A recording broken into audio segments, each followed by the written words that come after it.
Commerce अध्ययन में हम देखने वाले हैं बिजनेस स्टडीज़ क्लास 11th में, जो आपका चैप्टर है सोर्सेस ऑफ बिजनेस फाइनेंस। तो इस वीडियो में हम देखेंगे कि जो बिजनेस फाइनेंस होता है उसके कौन कौन से सोर्सेस होते हैं और फाइनेंस का क्या रोल होता है एक बिजनेस ऑर्गेनाइजेशन में, उसकी क्या नेचर होती है, उसकी क्या कैरेक्टरिस्टिक्स है, वो भी डिस्कस करेंगे इसी वीडियो में। तो वीडियो के साथ इन तक बने रहिएगा ताकि हर एक पॉइंट आपको अच्छे से क्लियर हो जाए। तो स्टार्ट करते हैं और देखते हैं कि क्या चीज़ें हैं। अगर आपने बिजनेस स्टडीज़ क्लास 11th के प्लेलिस्ट को चेकआउट नहीं किया तो एक बार चेक कर लीजिएगा। जितने भी इंपॉर्टेंट टॉपिक्स हैं वो आपको वहाँ पर देखने को मिल जाएंगे, तो एक बार ज़रूर देख लीजिएगा। इसको देखते हैं और इसे अच्छे से समझते हैं कि क्या होता है बिजनेस फाइनेंस और इसके सोर्सेस क्या होंगे। ठीक है, मीनिंग की अगर हम बात करें, so finance is a major function of any business. देखिए बच्चे, हम सबको पता है कि जो फाइनेंस है वो किसी भी बिजनेस ऑर्गेनाइजेशन का एक इंपॉर्टेंट काम होता है, एक इंपॉर्टेंट फंक्शन है।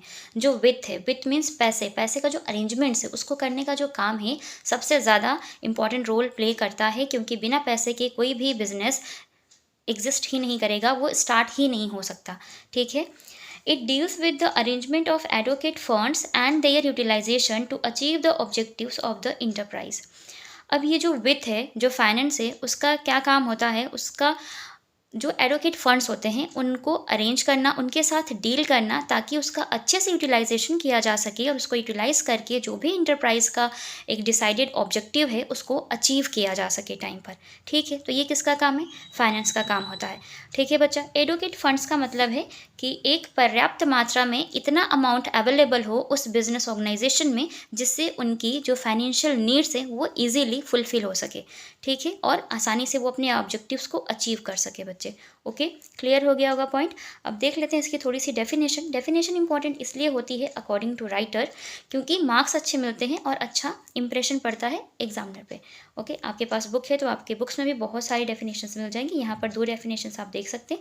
इसको समझा देती हूँ, आप इसको लिख सकते हैं, लेकिन ध्यान रखिएगा ये डेफिनेशंस इन राइटर्स के जो वर्ड्स हैं उन्हीं वर्ड्स में लिखना है, आप अपनी वर्ड्स में एक्सप्लेन करके इसको नहीं लिख सकते।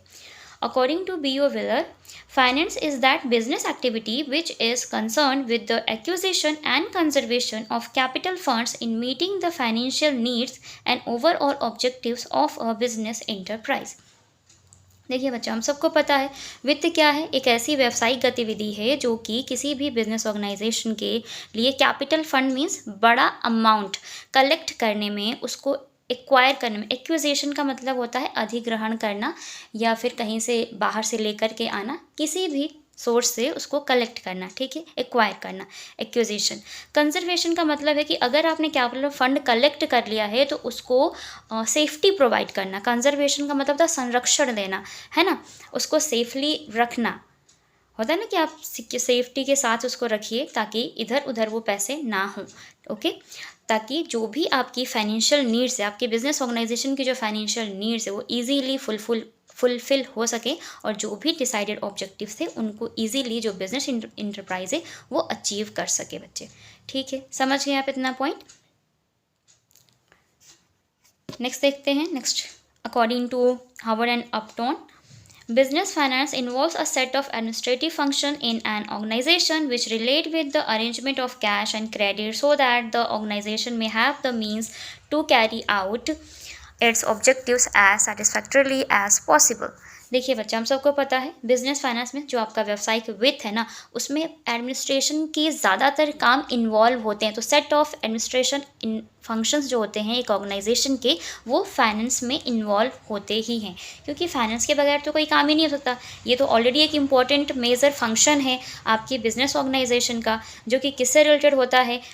किससे? कैश का अरेंजमेंट करने से रिलेटेड होता है, क्रेडिट का अरेंजमेंट करने से रिलेटेड होता है। दैट मीन्स कि आपको कैश कहाँ से मिलेगी, आपको अगर लोन चाहिए, बिजनेस ऑर्गेनाइजेशन को अगर लोन चाहिए तो वो कैसे मिलेगा। ठीक है, ये किसका काम होता है? फाइनेंस का होता है। So that the organisation may have the means to carry out its objectives as satisfactorily as possible, ताकि जो भी बिजनेस ऑर्गेनाइजेशन है उनके जो भी ऑब्जेक्टिव्स हैं वो ईजिली वो कैरी आउट कर सके और एक सेटिस्फाई तरीके से उसको अचीव कर सके, पॉसिबल वे में उसको क्या कर सके, टाइम के साथ प्राप्त कर सके। ठीक है बच्चे, तो ये थी इनकी मीनिंग, और प्लीज़ ध्यान रखिएगा डेफिनेशंस इनके वर्ड्स में आपको लिखनी ही होंगी। ये बहुत लंबी डेफिनेशंस है, आपके पास बुक्स हैं तो उसमें छोटी डेफिनेशंस भी मिल सकती हैं। ओके, आगे देखते हैं हम नेचर ऑफ बिजनेस फाइनेंस क्या होता है। नेचर ऑफ बिजनेस फाइनेंस के। सो फर्स्ट पॉइंट जो है वो है आपका, finance is the life blood of modern business. बच्चा चाहे वो मॉडर्न बिजनेस हो चाहे एंशियंट टाइम का बिजनेस हो, जब कभी भी कोई भी बिजनेस किया जाता है तो पैसे की रिक्वायरमेंट होती ही है। तो उस पैसे को का एक्विजिशन करना, उसका कंजर्वेशन करना बहुत ही इम्पॉर्टेंट होता है। तो फाइनेंस एक ऐसा काम है जो कि जिस तरह हमारी बॉडी में हम ब्लड काम करता है ना, आप जिंदा नहीं रह सकते हैं, ठीक है, वैसे ही अगर एक ऑर्गेनाइजेशन के पास पैसे ना हों तो वो भी बहुत लंबे टाइम तक सर्वाइव नहीं कर पाएगा मार्केट में। ओके, तो बहुत इंपॉर्टेंट रोल प्ले करता है, एक इंपॉर्टेंट फंक्शन होता है किसी भी बिजनेस ऑर्गेनाइजेशन का। Sources of funds, sources of funds की बात करें तो फाइनेंस ही एक ऐसा सोर्स होता है जहाँ से फंड्स को कलेक्ट किया जाता है, जिसके माध्यम से कलेक्ट किया जाता है। आपने सुना होगा जितने भी आपके फाइनेंस डिपार्टमेंट्स होते हैं या किसी भी बिजनेस ऑर्गेनाइजेशन का जो फाइनेंस डिपार्टमेंट होता है, उनका यही काम होता है कि फाइनेंस को कैसे कलेक्ट करना है, कहाँ कहाँ से पैसों का अरेंजमेंट्स होगा, क्या लोन लेना होगा, क्या इन्वेस्टर्स के थ्रू पैसे आएंगे, है ना, या कुछ हमें चीज़ों को ज़्यादा परचेज कर सकते हैं फिर उसको हम ज़्यादा प्राइस पे बेच सकते हैं, ये सारी चीज़ें हो सकती हैं, ठीक है। Investment of finance, finance that means कि जो भी वित्त है, जो भी पैसा है, उसको कैसे इन्वेस्ट करना है, कहाँ पर करना है, कितनी उसमें सेफ्टी एंड सिक्योरिटी होनी चाहिए, कितना उसका रिस्क लेवल होना चाहिए, ये सारी चीज़ें फाइनेंस डिसाइड करता है। तो फाइनेंस में ये भी नेचर होता है कि वो इन्वेस्टमेंट का काम भी देखता है। फिक्स्ड एंड वर्किंग कैपिटल की बात करेंगे, जो नेक्स्ट पॉइंट आपकी फिक्स्ड कैपिटल, आप सभी को पता होगा बच्चे, फिक्स्ड कैपिटल की रिक्वायरमेंट कब पड़ती है आपको, जब आपको बड़ी बड़ी एसेट्स का अरेंजमेंट करना होगा, फिक्स्ड एसेट्स चाहिए होंगे बिजनेस ऑर्गेनाइजेशन, तब आपको ज़रूरत पड़ती है। और जब आप उन एसेट्स को बेचते हैं तो जो अमाउंट आपको रिसीव होता है उसको बोलते हैं फिक्स्ड कैपिटल अमाउंट या फिर फिक्स्ड अमाउंट, ठीक है, इसको बोलते हैं फिक्स्ड कैपिटल, ये है वर्किंग कैपिटल। तो फिक्स्ड कैपिटल जो होती है, इसकी ज़रूरत बिजनेस के वर्किंग लाइफ टाइम में कभी कभी ही पड़ती है, रोज़ नहीं पड़ती, ठीक है, लेकिन ये बड़ा अमाउंट होता है। जैसे आपको कोई बड़ी मशीनरी चाहिए होगी, कोई प्लांट लगाना है ना, कोई बहुत बड़ा इंस्ट्रूमेंट लगाना है, इस तरह से जो भी आप खर्चे करते हैं, बिल्डिंग बनानी है, तो वो वहाँ पर जो अमाउंट यूज़ होगा वो फिक्स्ड कैपिटल का पार्ट होगा। और ये काम भी फाइनेंस डिपार्टमेंट का ही होता है, फाइनेंस का ही होता है कि वो डिसाइड करके कितना अमाउंट कहाँ पर इन्वेस्ट होने वाला है या किस कैपिटल एसेट्स पे इन्वेस्ट होगा, फिक्स्ड एसेट्स पे इन्वेस्ट होगा या उसको परचेज करना पड़ेगा या बेचना पड़ेगा। वर्किंग कैपिटल की बात करें तो जो भी डेली बेसिस पे एक बिजनेस ऑर्गेनाइजेशन में ट्रांजैक्शंस होते हैं ना, वो आपकी वर्किंग कैपिटल काम करती है। अगर वो आ रहा है, अगर पैसा कहीं से डेली बेसिस पे आ रहा है, ठीक है, रिसीव हो रहा है अमाउंट, दैट मीन्स कि वो वर्किंग कैपिटल को इंक्रीज़ कर रहा है। अगर किसी भी वजह से पैसे बाहर जा रहे हैं डेली, तो वो वर्किंग कैपिटल अमाउंट को कम कर रहा है। तो इसमें आपके आ जाते हैं, जैसे आप मंथली अपने एम्प्लॉयज़ को सैलरीज पे करते हैं, वेजेस पे करते हैं, जो भी आपके रेंटल प्रॉपर्टीज़ हैं, है ना, अगर आपने रेंट पे उठा रखा है तो रेंट रिसीव होगा, अगर रेंट पे ले रखा है तो आपको रेंट देना पड़ेगा, तो वहाँ से कम होगा। तो जो भी इस तरह के खर्चे होते हैं ना रेगुलर बेसिस पे, एक वो क्या हो जाते हैं, वर्किंग कैपिटल का पार्ट होते हैं। तो ये भी फाइनेंस में ही आता है।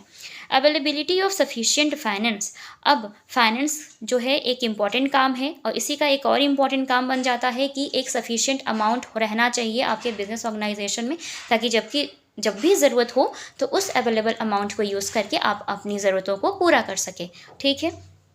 Finance is the foundation of business organisation. So किसी भी बिजनेस एंटरप्राइज, बिजनेस ऑर्गेनाइजेशन का क्या होता है, फाउंडेशन होता है, क्योंकि इसके बगैर तो कोई काम शुरू नहीं होता। घर भी बनता है, आप घर की भी जब नींव पड़ती है तो उसमें भी पैसे लगते हैं। तो कोई भी बिजनेस, अगर आप कोई छोटा सा भी बिजनेस इस्टेब्लिश करते हैं तो आपको पैसे तो चाहिए ही होंगे। तो क्या है, फाउंडेशन है किसी भी बिजनेस ऑर्गेनाइजेशन की। तो ये कुछ इंपॉर्टेंट पॉइंट्स हैं इनके नेचर में, बिजनेस ऑफ फाइनेंस के। तो ज़रूर देखिएगा कि क्या होता है नेचर ऑफ बिजनेस फाइनेंस, तो आप इन पॉइंट्स को लिख सकते हैं। और अगर आपको डेफिनेशन मैंने बहुत अच्छे से क्लियर कर दिया तो एक दो एक्स्ट्रा पॉइंट्स भी आप इंक्लूड कर सकते हैं। आगे हम बात करेंगे इसी टॉपिक को लेकर के कि क्या होते हैं कैपिटल रिक्वायरमेंट, कब ज़रूरत पड़ती है, वर्किंग कैपिटल की क्या रिक्वायरमेंट होती है। मीन्स अभी ये चैप्टर आपका कंप्लीट नहीं हुआ है, अभी बहुत सारे इसमें टॉपिक्स इन्वॉल्व हैं, तो उनको भी हम वन बाय वन हर एक वीडियो में डिस्कस करते जाएंगे। तो ये फर्स्ट पार्ट था इस चैप्टर का, ठीक है। तो आज की वीडियो में इतना ही। ये वीडियो अच्छा लगा तो लाइक ज़रूर कीजिएगा, अपने फ्रेंड्स के साथ शेयर करें। चैनल पे आप हमारे नए विजिटर हैं तो चैनल को सब्सक्राइब कर लें, साथ ही साथ बेल आइकन को प्रेस कर लें ताकि आने वाली वीडियोस की नोटिफिकेशंस आपको बिल्कुल टाइम पर मिलती रहे। सो आज की वीडियो में इतना ही, मिलते हैं नेक्स्ट वीडियो में। तब तक के लिए take care and thank you so much for watching this video.